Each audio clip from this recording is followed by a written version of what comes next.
Open up your brown book, baby. It's for you, it's for us. The fantasies, no one can judge us, no one can judge us. This is for us. Open up your brown book, baby. It's for you, it's for us. Open up your brown book, baby. Open up your brown book. Open up your brown book, baby. Look. Open up your brown book, baby. It's for you. I love that song. I mean, it's so smooth. No one can judge us. This is for us. Open up your book, baby. I love it. I absolutely love it too. Hey y'all, hey, what's up? What's up? This your girl Shay Baby, and welcome back to another episode here at the Brown Book Series. Y'all know what's up. It's Wednesday night. It's 7 o'clock. Your favorite show is on. That's right. We already know. It's your favorite show. And it's me, your favorite host. And tonight, I have one of my good friends on here, honey. She be writing everything. Contemporary, historical, BDSM, erotica, exotica, all kind of colors. Give it up, everyone, to USA Today's best-selling author, Miss Golden Angel. Thank you. How are you, darling? I'm good. Got my hair done today, so I'm feeling good. Listen, your hair is so cute. Thank you. I absolutely love it. We're gonna, you know what? Because I gotta make sure I can see your face. I'm gonna remove some of the headline in there, so we know you best on. We know your USA Today's best on author already. So right now. So you know, oh my God, your hair looks so cute. It looks like pink a little bit though. Oh, yeah. Oh, I love I've it. got my pink highlights in there. I had pink and blue hair for the past 2.5 years, but I don't know. I got kind of tired of not seeing my real hair. So we went back to brown today, but I kept some of the fun with pink highlights. I love it. I absolutely love it. Let's go over to the chat and see who's checking in with us on tonight. Hi. Good evening, darling.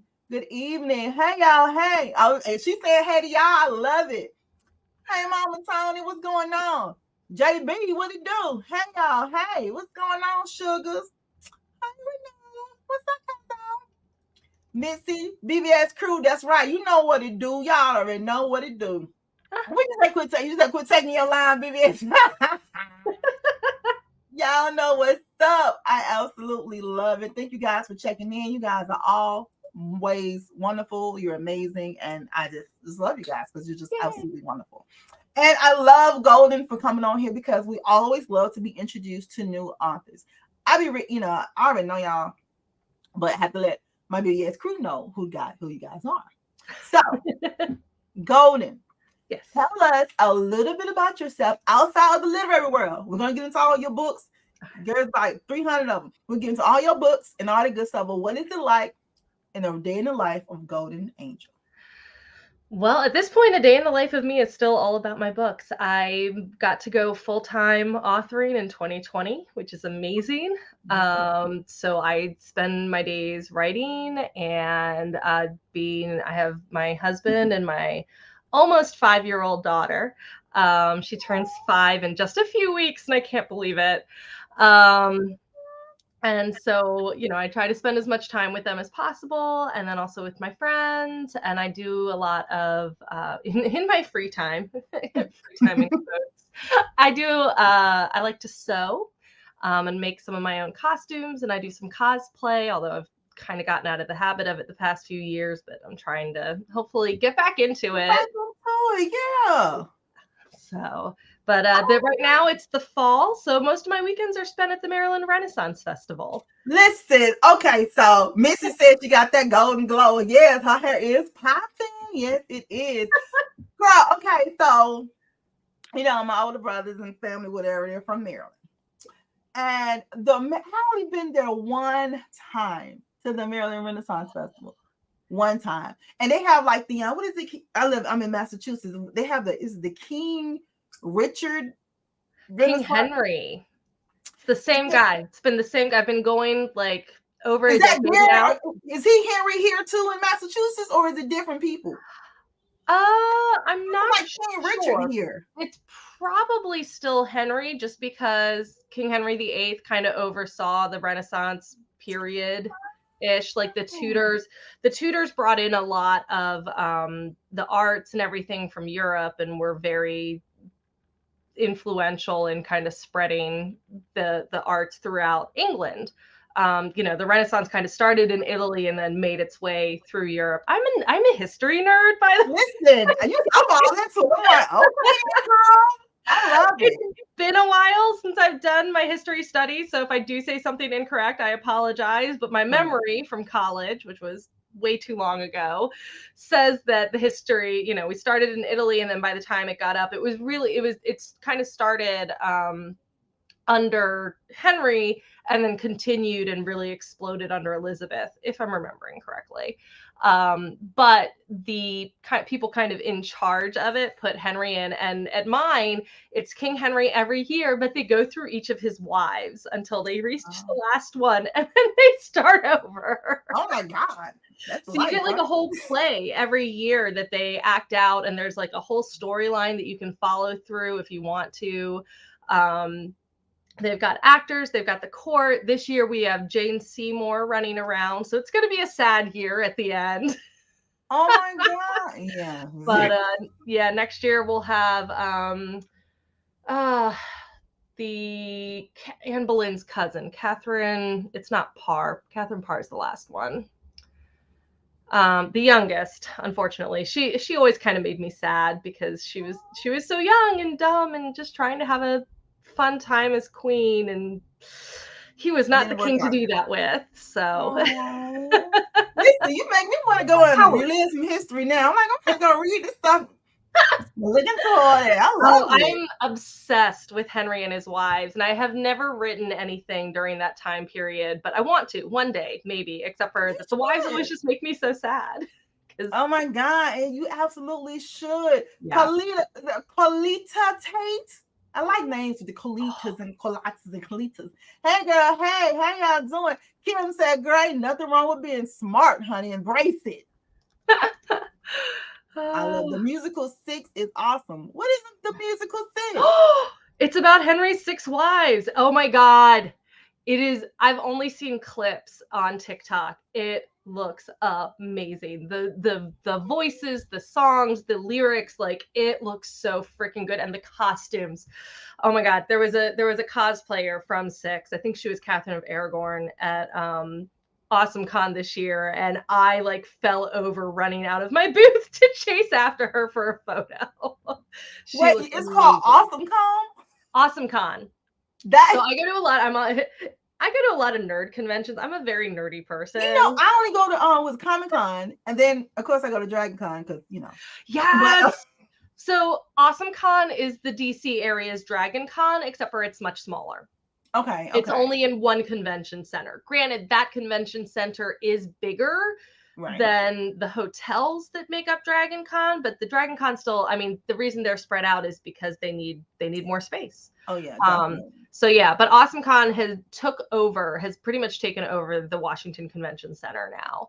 And I've been going every year, and last year I went for the first time as an author, and then so I went back again this year, and I just have a booth and whatnot, but it's a lot of fun.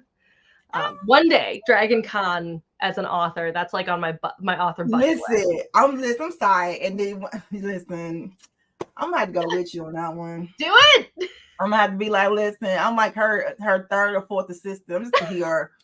I just want to hold her outfit. I'm telling you. No, oh my God. Well, the fun thing about Dragon Con is that they have the late night track. So you can actually have the 18 plus panels and conversations and stuff there. I know. I hosted one a couple years ago. I'd be full of crap. I hosted a couple of them a couple years ago. But I'm telling you, it's nice.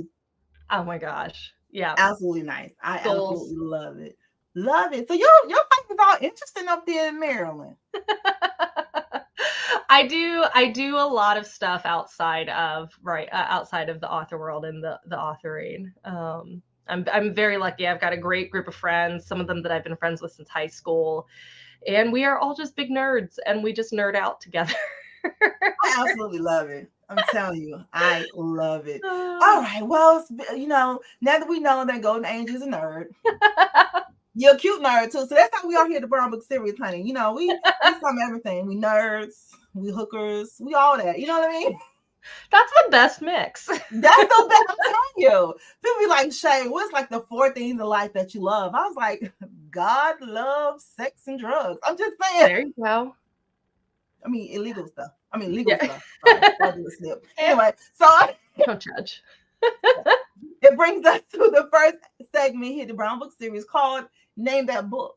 Oh. Where, yes, girl, we take okay, here we go now. We take a segment, a passage, a character, or a synopsis, or something related to one of your books, and you have to name that book. Oh, geez.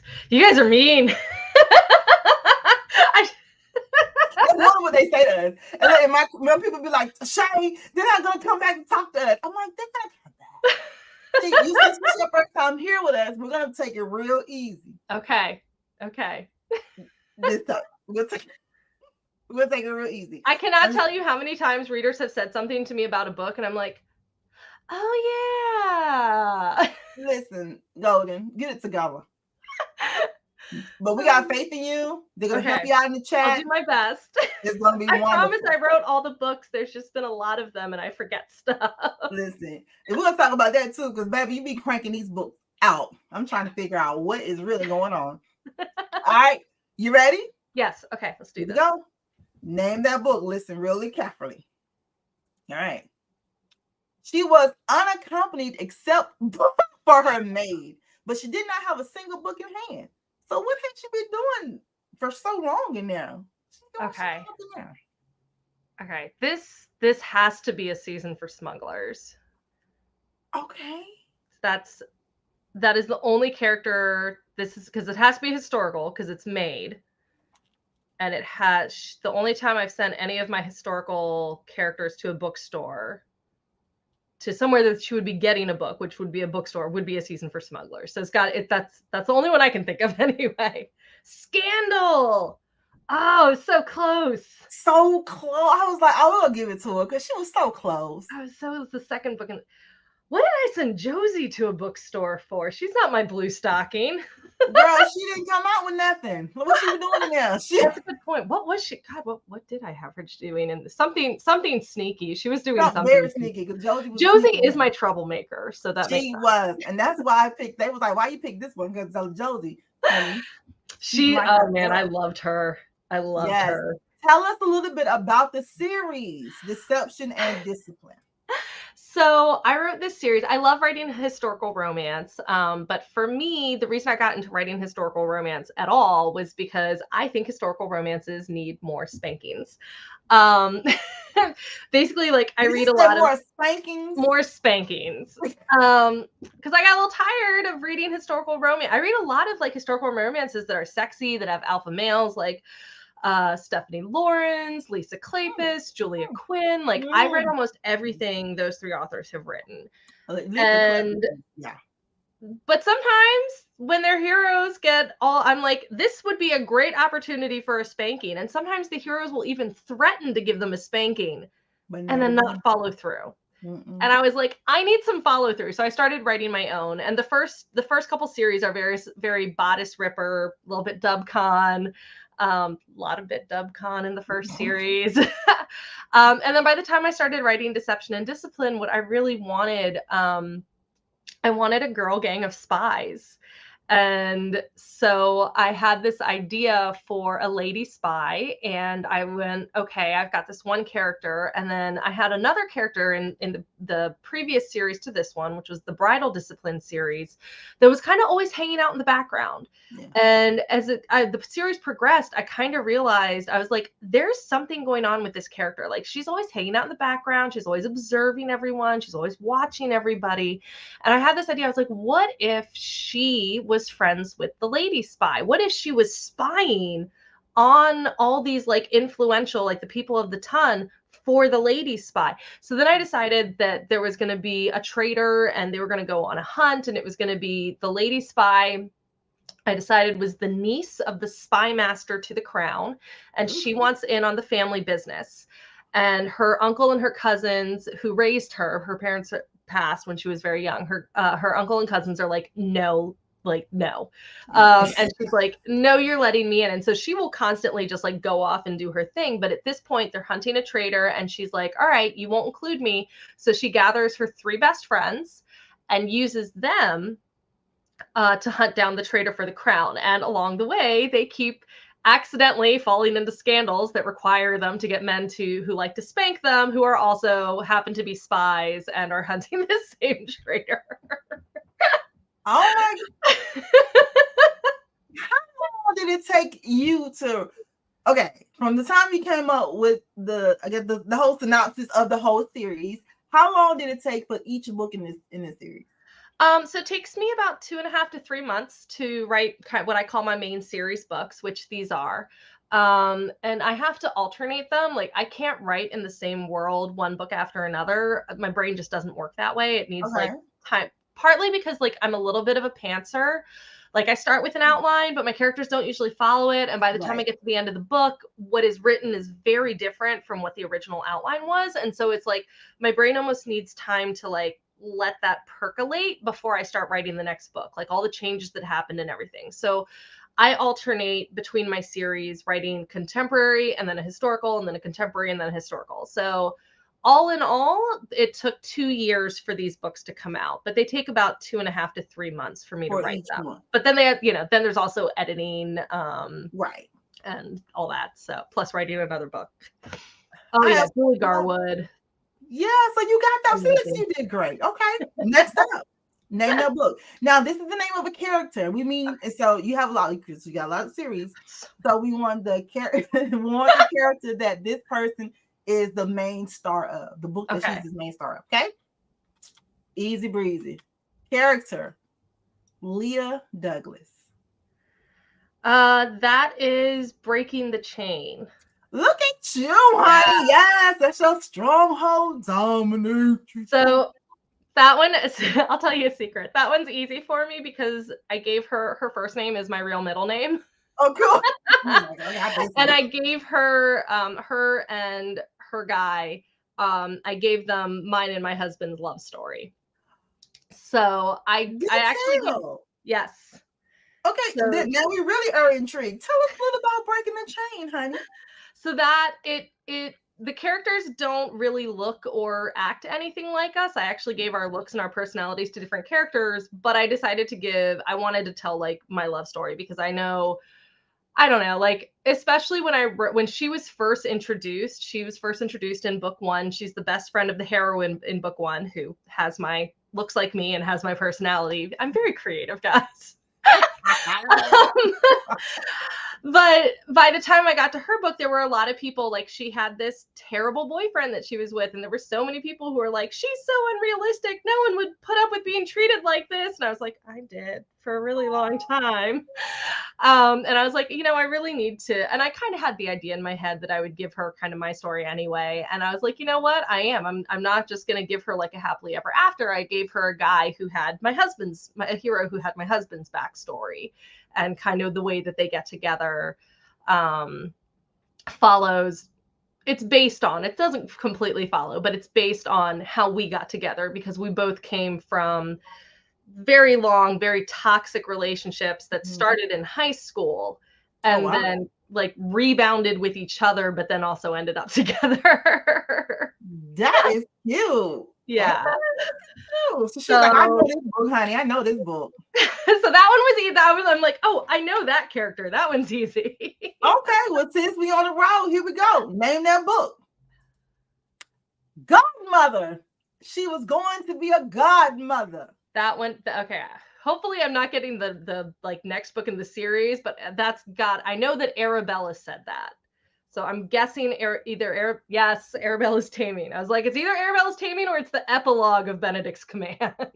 Yes, Miss Arabella. Tell us about Arabella's. Well, actually, the Bridal Discipline, the series. Tell us about Arabella's Taming, and then tell us about the series itself. So she's the last book in the series, and she was like the most anticipated.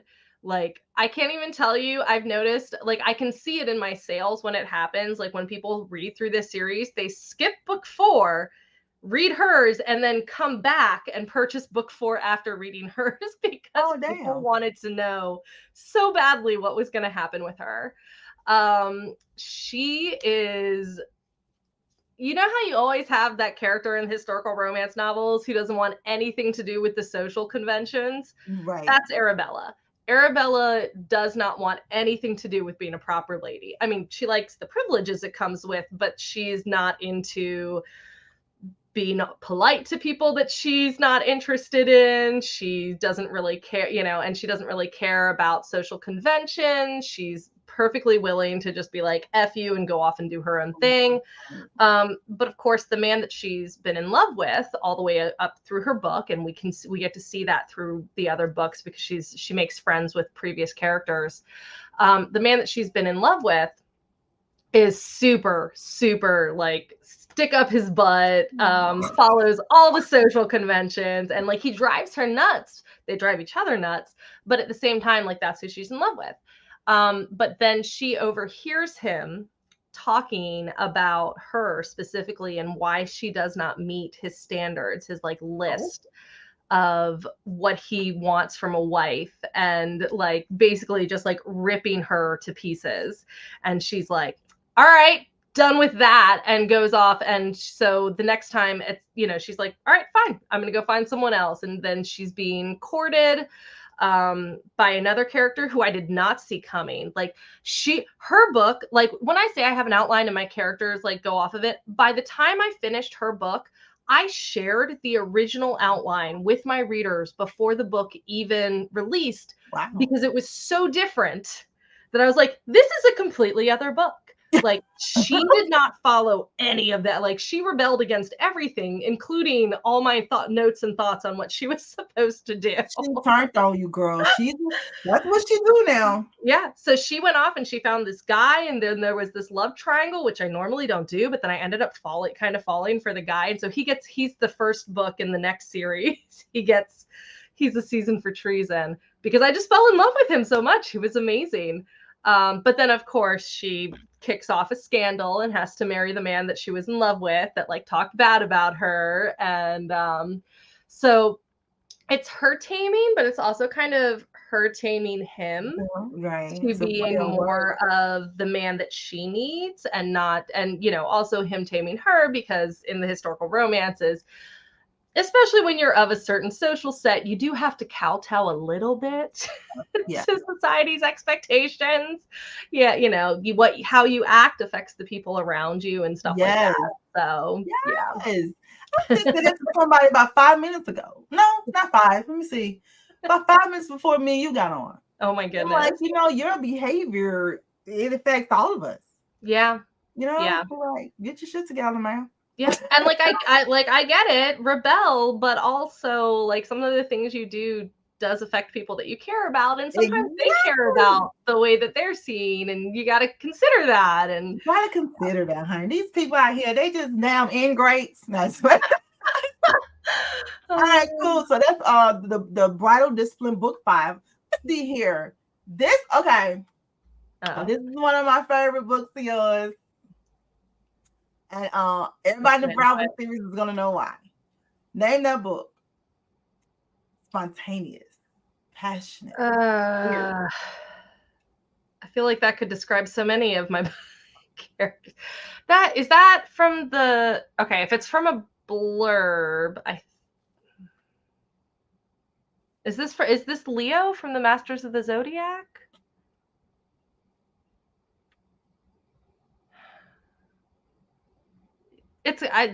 I know that that's how we did the blurbs for that, is with the 3 words, and that does sound like I'm gonna guess Leo. No, it's the best zodiac sign. Oh my god, Sagittarius was so. I didn't write that one though. Wait a minute, so good. Hold on. Why you didn't write Sagittarius? And they told me that too, and I was like, why she didn't write Sagittarius? I wrote Leo because I'm a Leo, but yeah, oh my god, the Sagittarius was. Who wrote the Sagittarius one? Who did write it? Because all you guys was in this whole series together. Yeah. I helped organize it too. No, it's so funny. Listen, my producer's over here in the corner talking about why you want to ask her that. Because I wanted to know, why didn't you write the Sagittarius one? So I didn't. I wrote the Leo book. Because I'm a Leo. Who wrote that? I'm looking up who wrote Sagittarius. Oh, it was Honey. Oh, she did. I loved this one. She did such a good job with that one. That was where he like shifts into a centaur. Like, yeah, exactly. It was so good. I'm telling you, they was like, Shay, this part of the series that she just ends. She didn't write Sagittarius. I don't know. I'm gonna ask her why didn't she write Sagittarius? That is like the best zodiac sign ever. Yeah. Now I wrote it because I'm a Leo, and I was like, I need to write the Leo because I am a Leo and I know what that's like. And I had the best idea for the cheesiest, smarmiest hero and the bodyguard who hates him. I think you need, even though the young lady who wrote it did a great job, because I did read Leo, but I was just like, I'm gonna say something to her about that. I read Leo and it was cute, it was cool, whatever. I was just like, why didn't she write Sagittarius? She knows I'm a Sagittarius. Why didn't she write on Sagittarius? Are you gonna go back and redo it? Yeah. Breaking the Chain was kind of a fictional bio in a sense, from just a little screenshot of our lives a bit. I put a lot of myself into the Stronghold series in general, into a lot of my books, but specifically into the Stronghold series. Like, a lot of the characters in that are based on me and my friends. I have used actual quotes for that, like, my friends and I keep a quote log of the stupid shit we say, and I've used those. Golden. Are you gonna rewrite the Sagittarius book for me? I can't rewrite it. I could write. I will. I can't rewrite it. I can't rewrite it. But you could be like Sagittarius. At some point, I would love to do a full zodiac. Honestly, at some point. You should, because I mean, y'all like the whole thing. I was like, dang, why she didn't write this whole series? But I was like, this is free. This time. Is cool. I don't have time. I figured that, but I was just like, oh, I'm gonna have to ask them. They was like, this not even hers. Like, I don't care about it. She was in the series. She knows about it. Okay. Now I'm back to you. Okay. Name that book. I had a petty moment just there. I was like, why didn't she do that? Okay. I'm impressed. I knew it was the Zodiac. I'm impressed with myself, so I'm still happy. You did great. And I was looking at all of them. I'm like, she didn't do that one.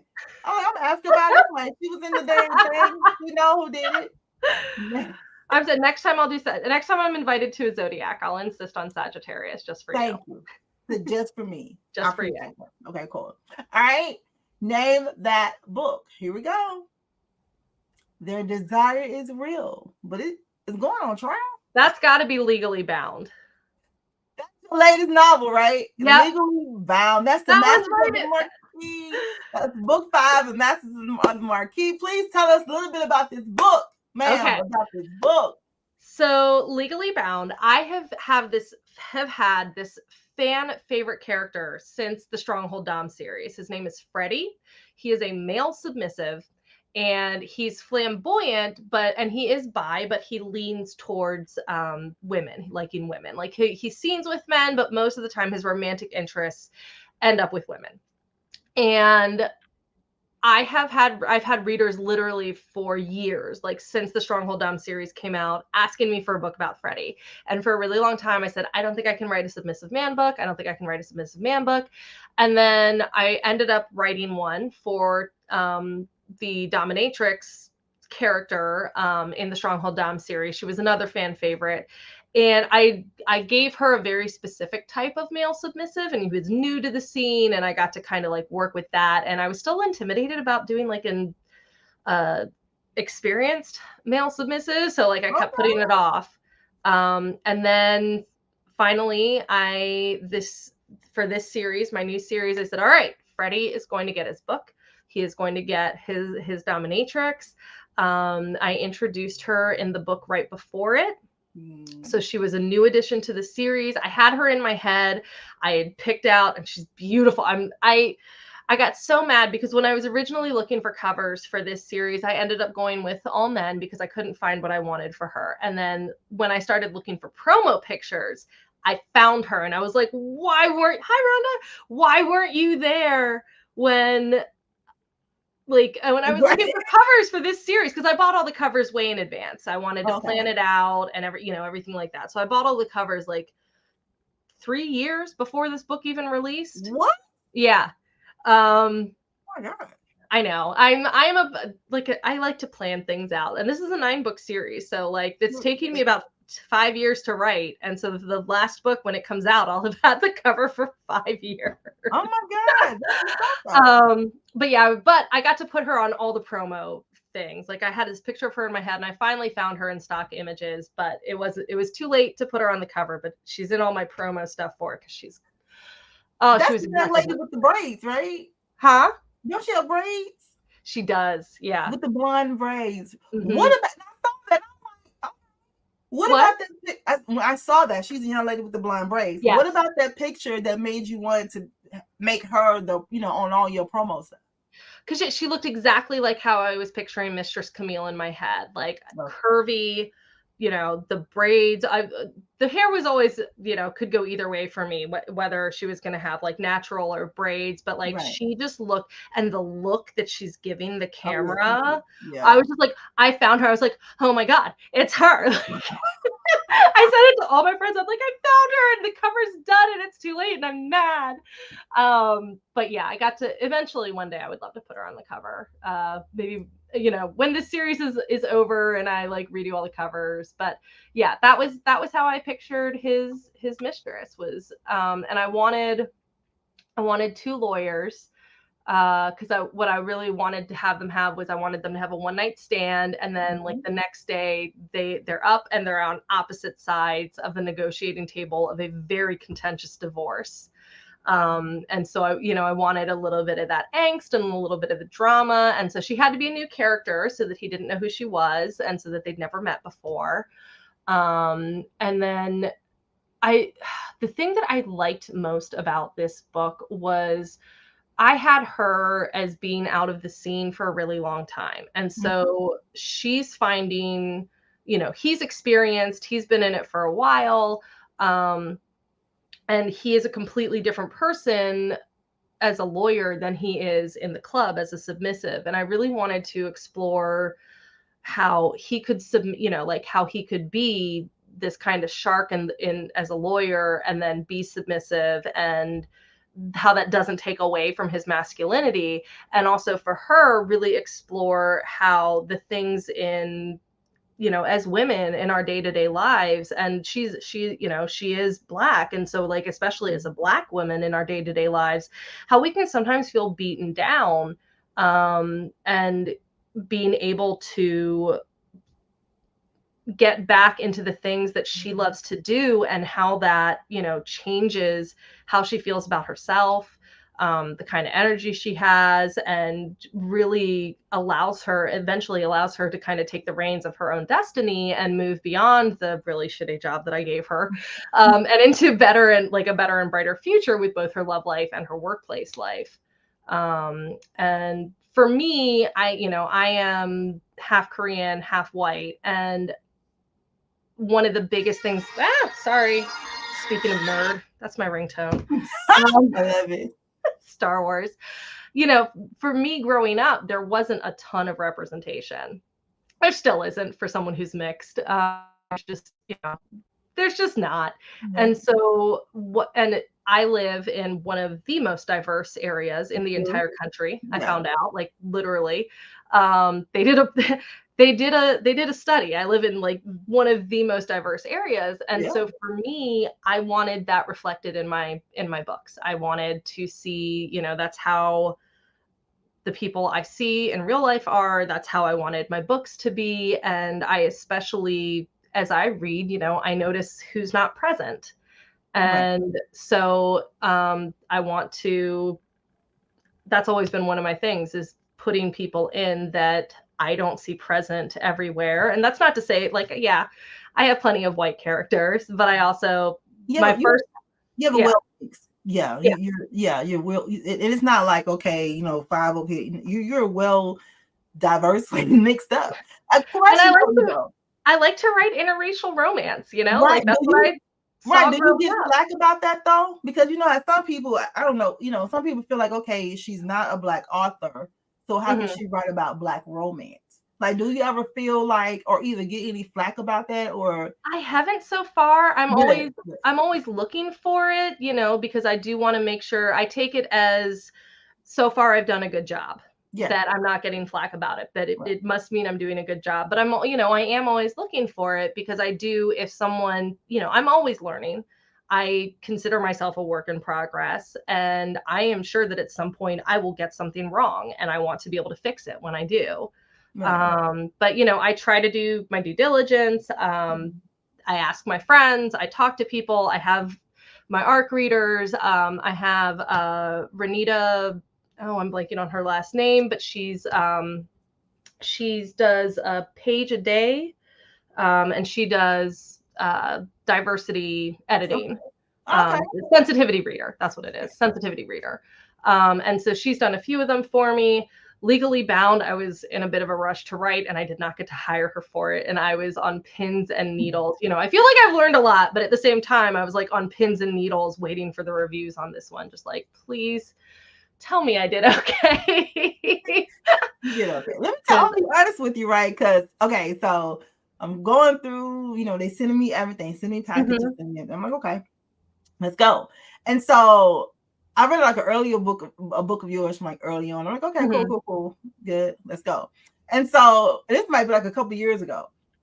And so when they sent over this package, it was the girl with the the braids, whatever. I'm like, cool. So I read the book, and I'm like, oh, this is neat. But then I think someone sent me over a promo picture. I'm like, hold on, this ain't the same person I just read. They was like, yeah, Shay, that's Golden Age. I'm like, it's not. So now I go back. I kept one of them older books of yours.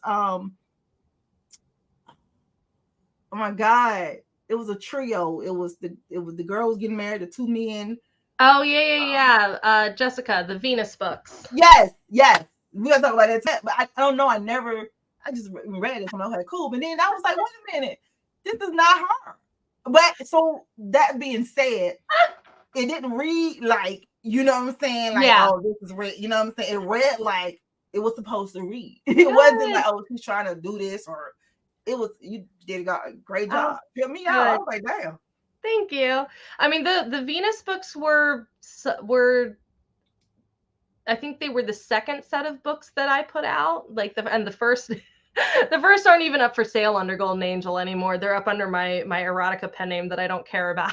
Oh, okay. Yeah, but it was crazy. But yeah, like I said, with the Legally Bound, I'm like, okay, you did a great job with that.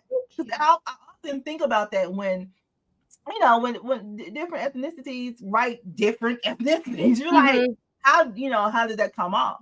I mean, I think for me, a big part of it was that growing up, my elementary school, and middle and high school, actually, like my entire schooling experience was majority Black and Latino schooling. You in Maryland. Yeah. We shipped in the white kids from 20 minutes away in a completely okay. Y'all come over here with us. Yeah, they were on the bus for like 20 to 30 minutes to get to school with us. Yeah, definitely. So for me, it was that I grew up with very diverse people all around me. And that's, my neighborhood continues. That's my husband and I specifically wanted that, and took my daughter to a school where we're like, all right, she's in preschool right now, and we're looking around and we're like, yep, super diverse classes, super diverse teachers. Cool, let's go. That's where we want to be. So I always thought that, though. I never understood why some people, I understand why some people, because some people just do it for, it's a trend or whatever. Yeah. But you could tell yours is not like that. And it was another author we was, going back and forth with, and they was upset with her because of, she write multicultural as well. And I'm like, love is love. Do the white girls got something I don't have? I'm just saying, like, it's the same positions. Yeah, it's the same everything. I'm like, so I was just always, like I said, some people write it for the trend, and you can tell they're not around, people of color or people whatever. And when they write it, it's like, girl, that's I mean, I will say I was terrified to write a Black heroine, and I did not in the beginning. And the reason why, and you will notice this when you read my Stronghold Doms, that even though I have several Black heroes, they are all bald. I didn't know how to deal with the hair. Oh, And I didn't want to get it wrong. Close crop every time. Next time. And all my friends were like, and all my friends did different things with their hair, and I'm like, I don't know how to write this. So it took me a while. I was asking people, I was watching YouTube videos, and eventually the first one that I wrote was actually for my Shifter series, and she went over really well. And so I've gotten more comfortable with like the different terminology around the hair, and I think that's one big fear, is getting something important wrong. And for me, I just got stuck on the idea of like, because you're looking at your friends, and you're looking at your friends, and we don't know who your friends are, but girl, right. You did good. Like I said, I thought you were the black girl with blonde braids. Thank you. And I was enjoying the book. Good. I'm telling you, I loved her. Like that Mistress Camille was just like, she was so hot. And like I'm really excited. She's going to come up again in a couple books. I'm having an Asian dominatrix in a couple books that I'm really excited about. And it's like this little trio of besties among them. Oh, that will be good. Why do you get the dominatrix and stuff? I think going over there just freaky. I like it. I didn't think I would enjoy writing the like female dominance, but I had such a good time with the first one. I was like, no, I can do this, and I've been doing it more. I had a good time with the first one too. Yeah. I had a good time. And speaking of good times, sorry. brings us to the next segment here, the Brown Book series called Who'd You Rather? Where we take your heroes, we pit them against each other, and you let us know who you want to have a one-night stand with. Oh, no. My husband's going to be real mad if his character doesn't win. I know, right? We might didn't choose his character. We're going to see. Hold on. We did it by series, okay? So I'm reading the series and ask who'd you rather. Now, one night stand, Golden.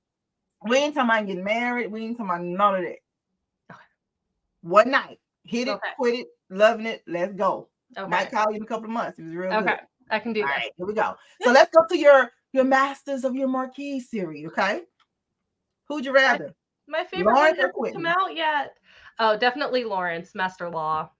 Mostly because Quentin, I loved writing a switch, but I am not switchy. And also Master Law likes to play with electricity, and that's a lot of fun. So okay, you ain't switchy, girl. I thought you was over there switching out, baby. I'm so subby. Yeah, all right. Let's go to the Stronghold Dawn series. You already know which one it is. Who'd you rather? Master Adam or Rick Winter? It's funny, they're both based on my husband. So fire line. We'll say Master Adam because that's the one that's closest to who my husband is now. But yeah, when I first wrote the Venus books, I had just started dating my husband. And so I threw in Rick because I started dating my husband. I was like, ooh, I need a blonde with like icy eyes, but he's not going to end up with the heroine because she's not me. And then like his character eventually very diverged from who my husband is. But Master Adam, he looks like my husband and he has my husband's personality. Okay then. Love it. So if you like a grumpy, sarcastic man, that can put it down. That's where it's at. That's where it's at. That's like my husband. I live that grumpy sunshine life. All right. Let's play with the chase and tell. This one should be interesting. Yeah, who'd you rather? Bryce or Steele? Steele. Steele was my favorite from the beginning. Was he? Yeah, he just you know why? I think it's that grumpy sunshine thing. Like Bethany just loves to poke at him and he just puts up with it so well. Bryce was fun too. Bryce was a lot of fun, but Steele, he's just like the alphaist of the alpha males in that series, and therefore he is the most fun to annoy. The most fun to annoy. Yeah. Now, real quick, the Venus Rising Quartet. Girl, tell us about this series and why the hell? Who thought of it? So you wrote a whole four books about it. The way this happened. So the original story, the Venus School. We want to know how this happened for real. The original story, the Venus School, was written for an erotica website called Literotica. Okay. And the reason I wrote it was because I read a story by, it was either Jinx Malone or Minx Malone. I can't remember. It's not available anymore. It was called Madam X School of Sex. It's gone. I've looked for it multiple times over the years. It was such a hot book. And it was all about this heroine who goes to this school for sex, and her employer, who's totally into her, like follows her there because he used to be an instructor there, and he follows her there, and like she gets like one sensual massage class, which of course he's the instructor for, and then he claims her. And it was so hot. But I was also so annoyed because I wanted to know more about the school. Like there was almost nothing. There was like called the School of Sex, and there was almost nothing of the school. And I was like, wait, I wanted to know about the curriculum. I wanted to know about the classes. I wanted to see what she was going to be learning there. And so after rereading it like 10 times and getting more and more frustrated because it was so hot, but also like I just kept thinking about this school. I was like, you know what? I'm writing for this erotica website. I'm going to create my own school, and I am going to give her 2 love interests, because that way she'll be torn between them the whole time and they can't shut down her curriculum early. Like that was my way of making sure that my characters didn't fall in love too soon and stop the classes. So I wrote it for the website, and this is actually how I became an author, because I've been writing for the website for years. And then a few of the readers who got really into the story messaged me and said, hey, can you put this up as a book? Because I really love it, and I'm afraid that like if something happens to the website or whatever, like I want to be able to own it. And I was like, well, okay, yeah, let me see how difficult this would be. You know, like how hard is it to self-publish? And it turned out that putting up the book was really easy. So this was way back in 2012. Indie publishing was pretty new, but it was really easy, and there were like how-to things that you could do. Oh my God. It was so spicy. Sorry, looking at the comments. It was so spicy. It was written for an erotica website. There was sex in every single chapter. So what is this a website still? Website. Oh yeah, erotica's still up there. I still have stuff write for them now? I don't. Okay. I don't get paid, and eventually I wrote for them. There is some overlap in my like writing for the free website / becoming an author, but at some point, especially when I've started becoming more serious about it and being like, okay, I need to, you know, like I'm the sole income earner for my family. So like I have to make money, which means I have to get paid for my writing. Yes, girl. Listen, honey, this free time is over. You want her to be still Rick Winters and Adams. My stories are still on there. I still have quite a few on there. I will say that is the only place I ever got flack for writing interracial romance. Really? Listen, they talking about what's the address for this school.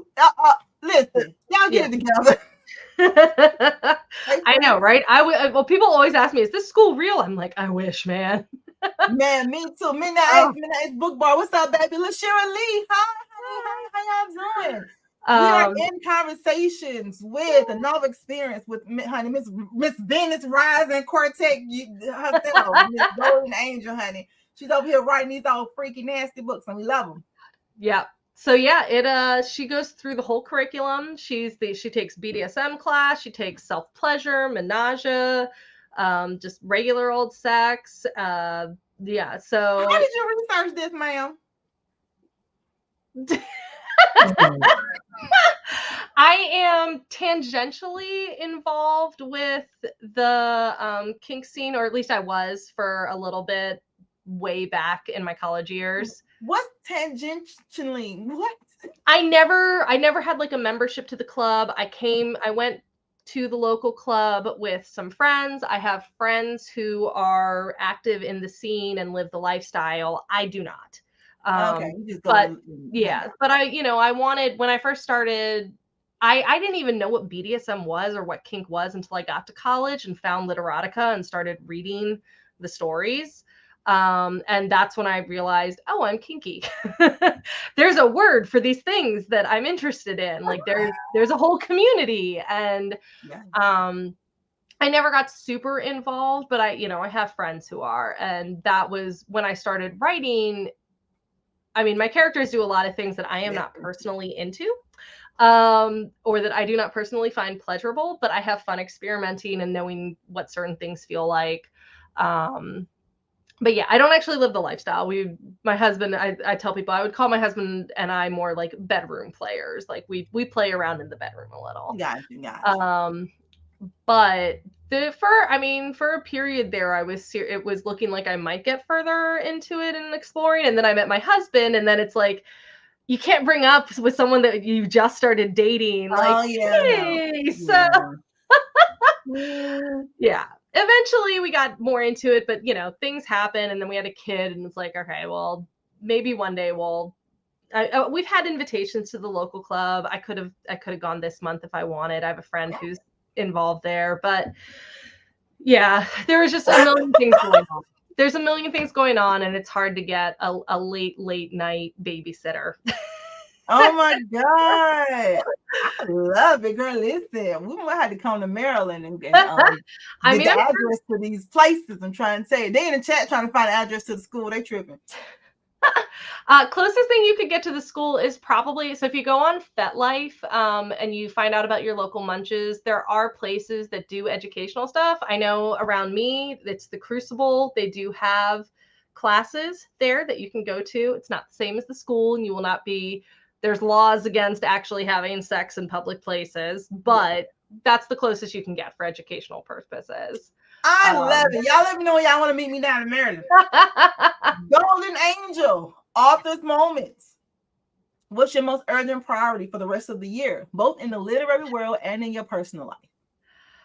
Getting out of burnout. Oh, yeah, you got burnout. Yeah, we were chatting a little bit before going on, but yeah, I realized last month I had 2 major life events happen very quickly around each other, and I was already very low on energy reserves due to overscheduling myself, overcommitting myself, and not taking enough breaks, and also just other stuff, like kind of not realizing in home life like how much I was overdoing it, rather than telling my husband, hey, I need help. I need, and we since realizing this last month, I have made it a priority to, well, I had to, if I'm going to keep writing at all, take care of yourself. Yeah, take care of myself. So trying to do things that I get a lot of joy in and that help feed me energy instead of drain me or take me, putting up more boundaries where they've needed to be put up, both with myself in like being like, okay, no, it doesn't matter that there's 100 messages in your Facebook inbox. Right. You need to stop and step away. And don't mean nothing anyway. You pick out the money ones. Okay, which one? This is a money opportunity right here. Let's pick out there. The rest of them like, hey girl, hey, I got it with y'all in a little bit. So yeah, you gotta take care of yourself, honey. It's hard. As RuPaul say, honey, can't take care of yourself. How the hell you gonna take care of somebody else? Exactly. You gotta take care of yourself. All right, cool. Author's moments. In being a novelist, what did you learn a little too late? Believe in yourself. That was, and I think that's something a lot of us struggle with. You'll hear talk about imposter syndrome. I, for the longest time, did not consider myself a real author because I was writing for a free website, and then I was an indie author, and I'm putting out books, but they're not like, especially at the beginning, I was making my own covers. They didn't look like, the traditionally published books. And back in 2012, there's still a little bit, but back in 2012, there was a huge stigma against indie author books, and they must be terrible and all this stuff. And so, and I kept telling myself, when I'm a real author, I'll do this. When I'm a real author, I'll do that. When I'm a real author, I'll try to get this. I'll try to get that. And it took me longer than I wish it had to even get on Facebook. I did it again. One of the readers that convinced me to publish at all kept being like, you need to be on Facebook. She ran the first 5 years of my career, because I certainly wasn't, because I didn't believe that I could. It was, for me, I actually wrote a letter to myself right before, like the year before I started publishing. I wrote a letter to myself to be like, it was like a part of some challenge I was doing. To be opened in 10 years. And I opened it in 2021, and I read it and I was like, oh my God. Like, I wrote about like, I'm writing for the website, and wouldn't it be cool if one day I published a book? That'd be that'd be like amazing, like a book, like that'd be amazing, da da da da. And I'm sitting here in 2021, like crying reading this, because at that point, I had published over 50 books. Yeah. I had hit the USA Today bestsellers list. I was a full-time author. And I was like, back then I could not have even fathomed the idea that any of that was possible.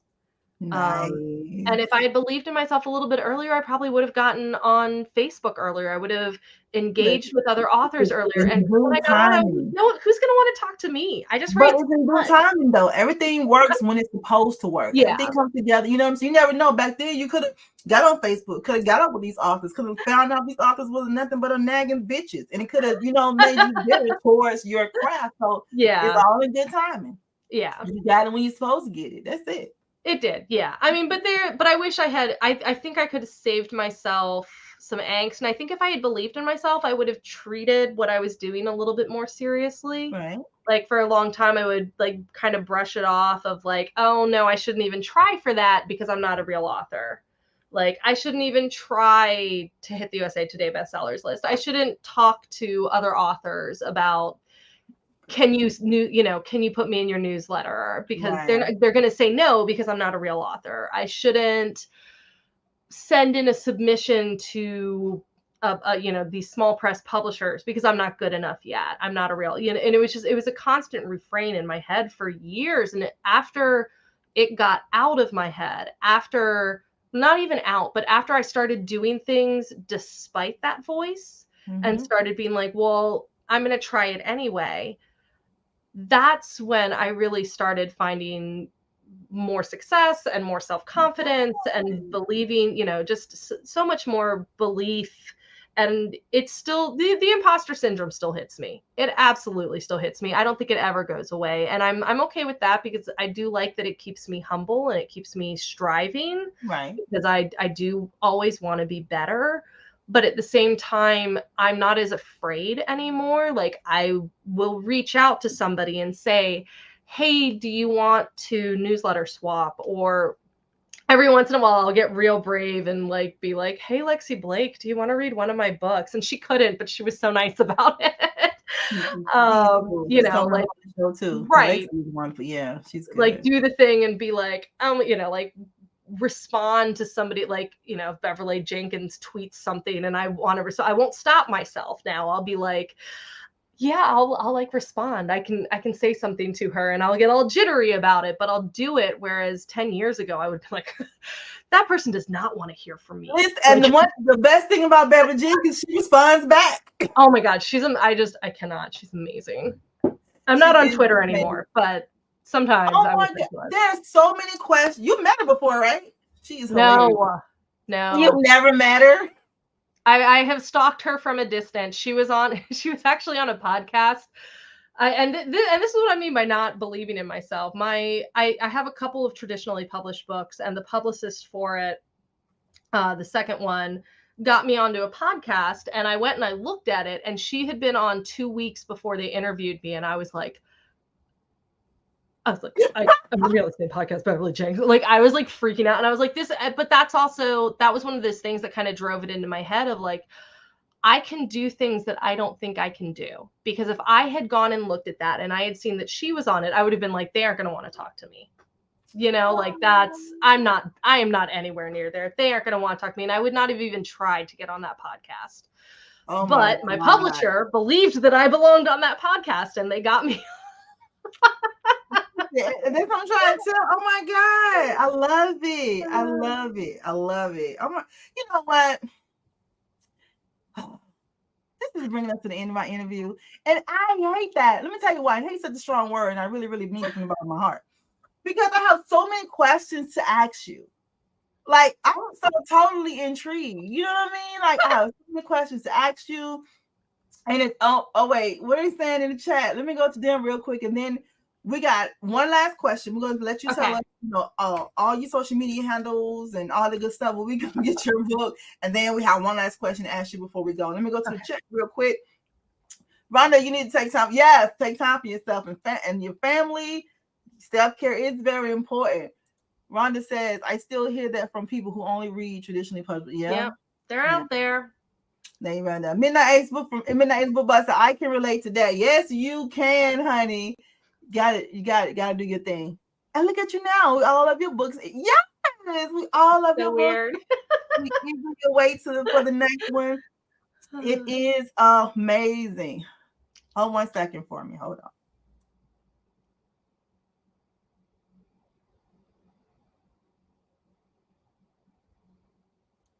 Aunt Bev, I have her name is Golden Angel. She's on the show right now, and she says she's absolutely love you. She never got a chance to either to meet you or speak to you, and she just got the nerve to reply to one of your tweets, and she just love you. So can you just say hello to her? Oh my God, you did not. Hello, is she there? Hi. How are you, babe? I'm amazing. How are you? Stop screaming. Are you?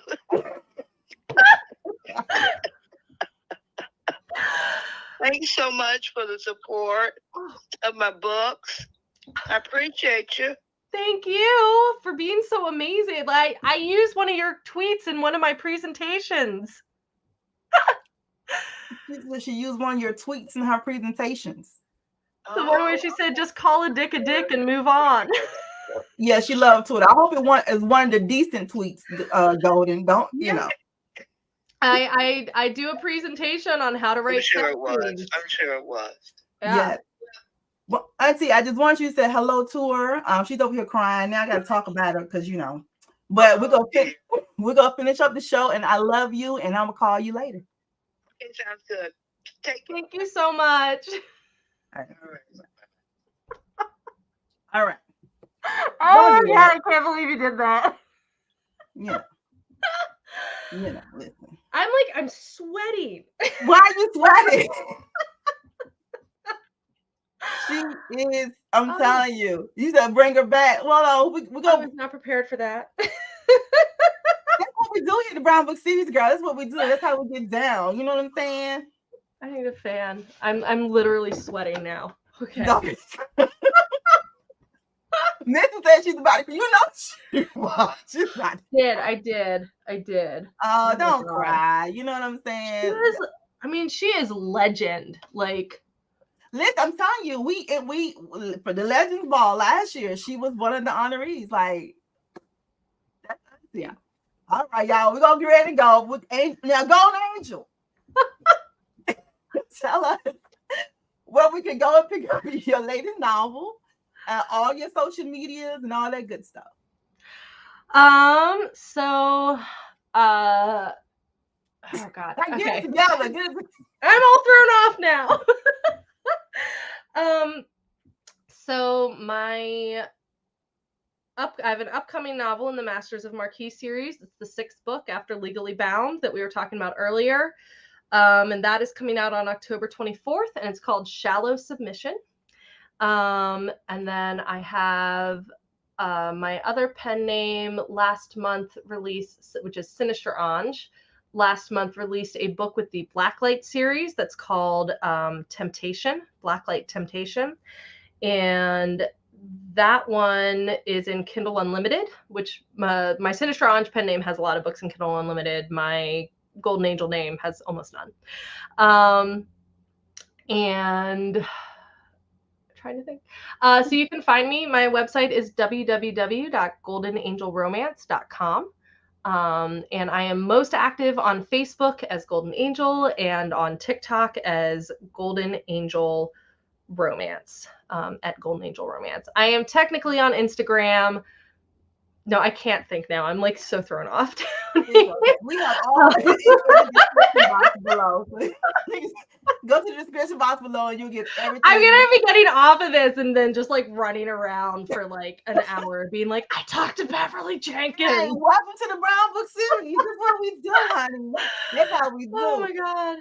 Now, Golden Angel, this is our last question of the interview. Yes. Are you ready? Okay. All right. If you were writing a book about your life, what would the title be? Okay, so about my whole life? Your whole life. I'd probably call it Mixed Up, because As we talked about earlier, I am mixed race. I spent a lot of my life feeling mixed up and feeling like I was not where I was supposed to be. I can't, now we celebrate the nerd. People are very into the nerd. I got bullied a lot as a kid for the things that people think I'm cool for now, which is very confusing. And yeah, I spend a lot of my life kind of feeling very mixed up. And then I also like to mix it up. So like in a positive way also, I like to be a positive person. There would be a positive spin on this. You know what? I absolutely love it. I'm telling you, you're not listening. You're where you belong now. Yeah. We love you. You found your community. I love the book community. I honestly do. It is overwhelmingly, I mean, there's always a few bad actors, but overwhelmingly, I have found it to be one of the most supportive, uplifting communities that I've ever found in my life. And you guys are freaking amazing. Thank you very much for being here. Renata, I am looking at being at Raw next year. Yes, I'm gonna. I even told you, I was like, I said no more events next year, but we may have to make an exception. Yeah, come on down the street, baby. Come on down. I heard that I can literally drive to it. It's only like 45 minutes away from me. So see, we absolutely love it. See, Brown Book Series, please. That's from the author, Miss Golden Angel. You guys check out the website, brownbookseries.com, to find out who's coming up in October. We got everybody. We got Lexi Blake. We got Reese Ryan, Sarah C. Cooper, Delaney Diamond. We got a whole bunch of people that's coming up. So make sure you go check us out and go get everything Golden Angel. Well, not everything. She got 300 books. Brace yourself. You know. There are some box sets. They do have box sets too, and her covers are awesome. So make sure you go over there and hang out. We'll see you guys next week. Hey, stay safe and most of all, stay positive. Bye. Hold on,